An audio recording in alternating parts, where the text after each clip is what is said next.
hardest test you will ever have to take as a Christian is this. It's betrayal.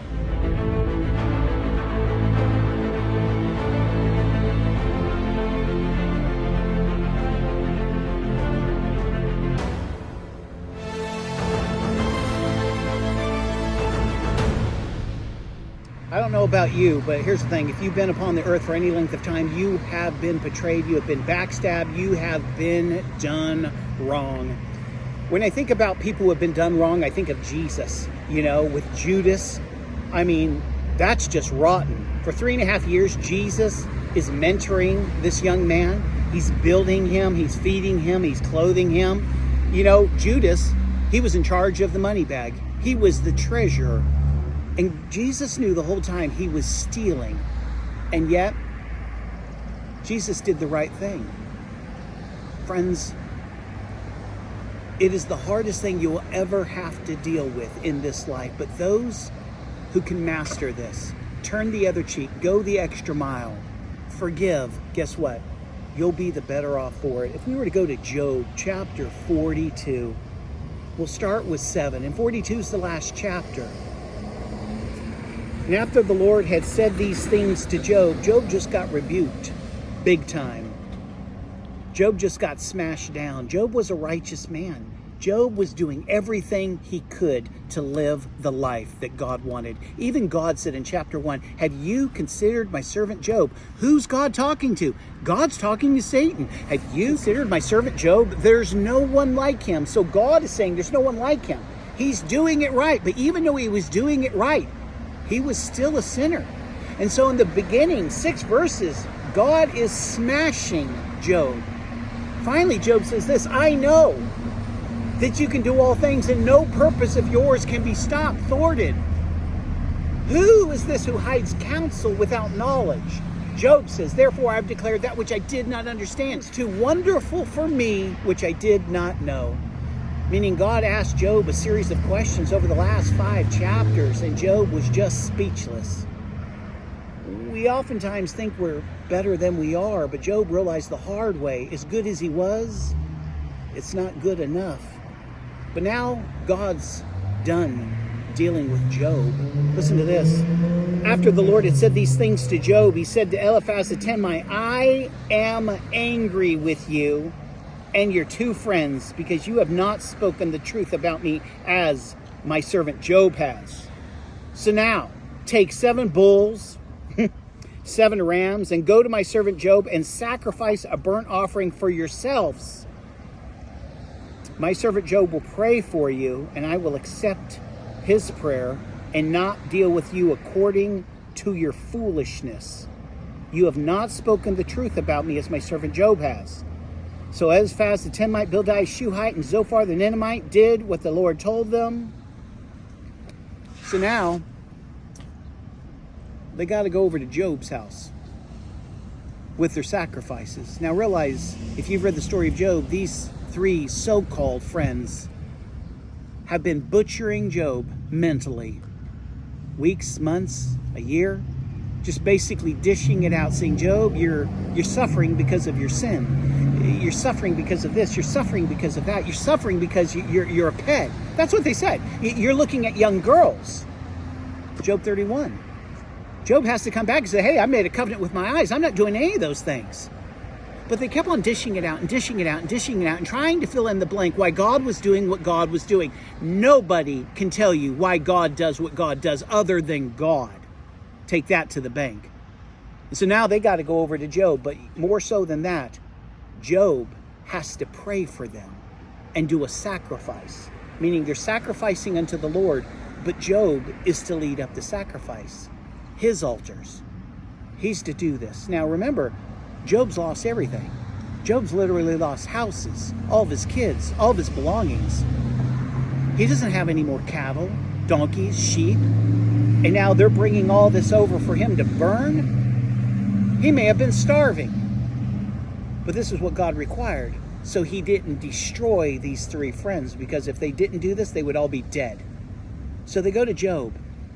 You know what Job has to do? He has to do the hardest thing, because he was betrayed. Instead of just sitting next to them and comforting him, They did no such thing. They belittled him. They tortured him mentally. They backstabbed him. They mocked him. They laughed at him. Gave him advice that wasn't the right advice. This is on you, Job. You did this. It's hard to find a good godly brother, good godly friend. Job prays. And guess what it says? And the Lord accepted Job.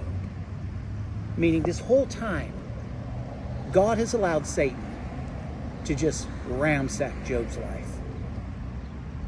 Took everything other than his wife. Why didn't Satan take the wife? Because the two have become one. God says you can touch everything, just don't touch Job. He didn't mention the wife, but the two have become one. That's a free one. Houses, money, gold, silver, cattle, servants, cooks, land, it's all gone. Then these jokers are making fun of me. Even Job's wife said, curse God and die. See, they understood the power of God. The wife understood the power of God. If you curse God, he'll kill you. Go ahead and do that. Job said this, am I to take good from the Lord and not bad? The Lord gave, and it was the right of the Lord to take away. Job said this, blessed be the name of the Lord. And in this, Job sinned not, nor caused God or charged God with foolishness or folly. So these three so-called friends come up to Job, and Job sacrifices the animals and prays for them, which I don't know prior to the suffering if Job would have been able to do that. Do you understand? After the suffering, after everything God had put him through, he was now in a place of great humility, and he just did this thing. He forgave the betrayal. He forgave and asked God to take care of the pain. And it says that God accepted Job. You know what that meant? God was now going to restore Job. You have to understand, betrayal is the absolute hardest of the lessons that anyone will ever have to go through. Some of you, again, you've been divorced, you felt betrayed. You were fired. Maybe someone lied about you. Maybe someone done you wrong or is doing you wrong. Friends, there's all kinds of betrayal. Lots of betrayal in the church. You know, in the Christian church, we don't heal the wounded, we shoot them. It's like we hear someone's down and out, they've sinned, and we try to bury them instead of coming alongside in love and saying, hey, ask God to forgive you, don't do it again, let's get some counseling. See, I want someone that's going to build me up and not tear me down when I'm weak.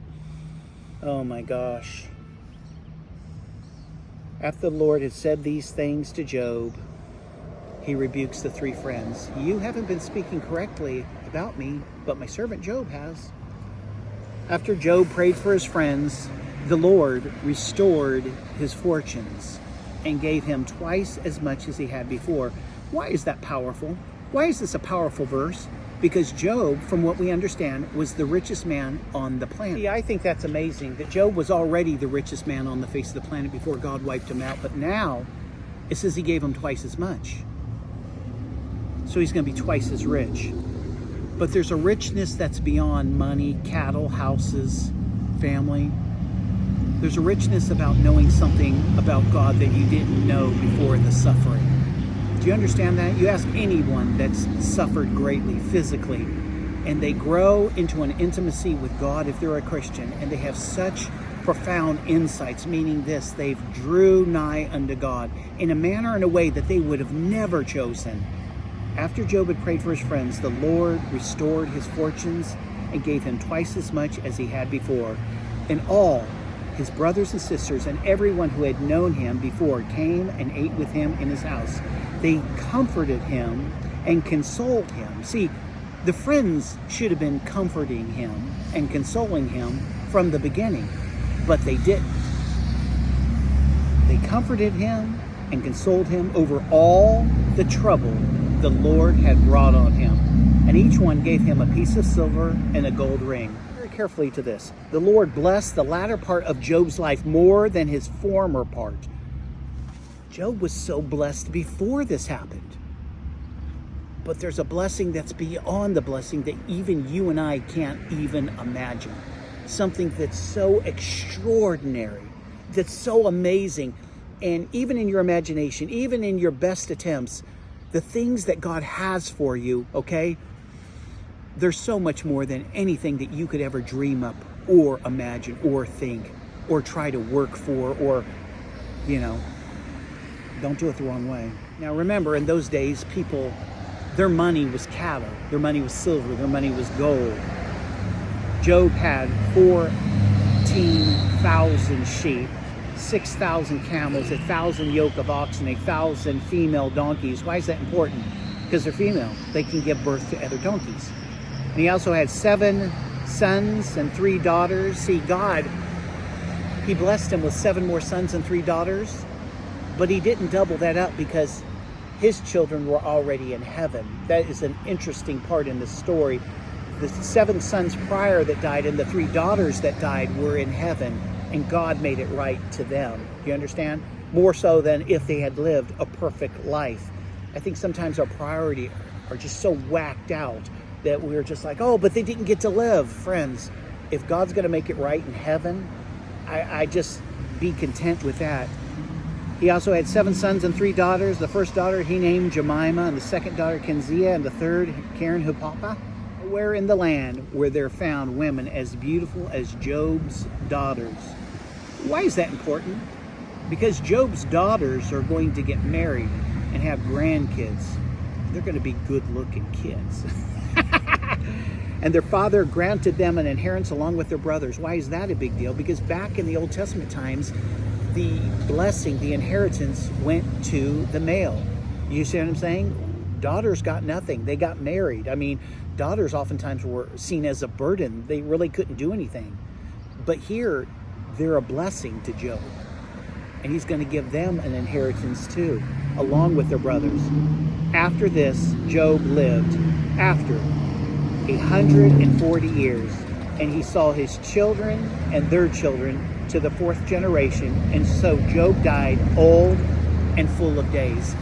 What that means, the fullness of days, in the original language, meaning this: there was a point in time that Job finally concluded in himself that God had made it up. That's what it means. The fullness of days, meaning this: the rest of his 140 years, he rested, and he came to a peace about what God had done and realized, Lord, you've made it up. You've restored what you've taken many times over. You've blessed me in a manner and a way where I now have my family back, plus I have my family in heaven. Oh, friends, it's the hardest chapter in the entire Bible, because that chapter describes a man who's doing it right, and it seems like God is picking on him. But in the end, just like Shadrach, Meshach, and Abednego, and Daniel, and all the other people, whoever God puts it to, he makes it up to them. See what I'm saying?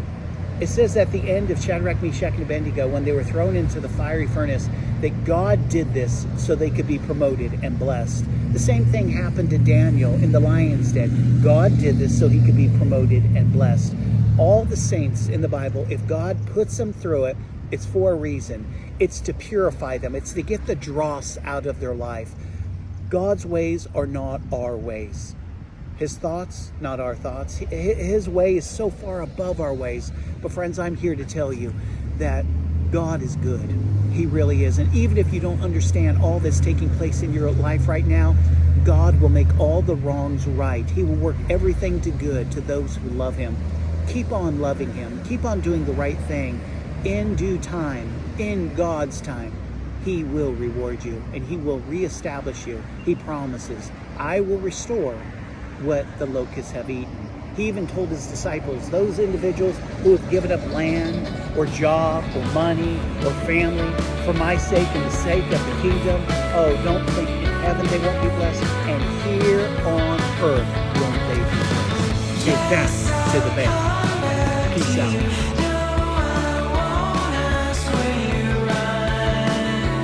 Under the sun.